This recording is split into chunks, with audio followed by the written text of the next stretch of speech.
নবীজি বললেন, কেউ যদি কোরআন পড়তে চায় ওইভাবে যেইভাবে আল্লাহ নাজিল করেছেন, সেজন্য আমার সাহাবী আব্দুল্লাহ ইবনে মাসউদের মতো কোরআন তেলাওয়াত করে। নবীজির প্রশ্ন করলেন, হুজুর আপনি ইন্তেকালের করার পর আমরা কোথায় যাব? নবী বললেন, ফাইনা ইবনু মাসউদ, আমি না থাকলে কি সমস্যা, আব্দুল্লাহ ইবনে মাসউদ তো আছে। এই হলো সেই সাহাবী আব্দুল্লাহ ইবনে মাসউদ রাদিয়াল্লাহু তাআলা আনহুকে আল্লাহ নবী বললেন, আব্দুল্লাহ তুমি আমাকে কোরআন পড়ে শোনাও।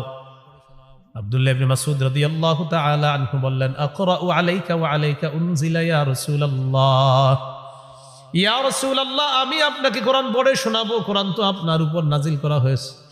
নবীজি বললেন, ইন্নী আশতাহি আন আসমাআহু মিন গায়রি, আমার মন চায় আমিও মাঝে মাঝে অন্যের কাছ থেকে কোরআন তেলাওয়াত শুনি, এটা আমার ভালো লাগে।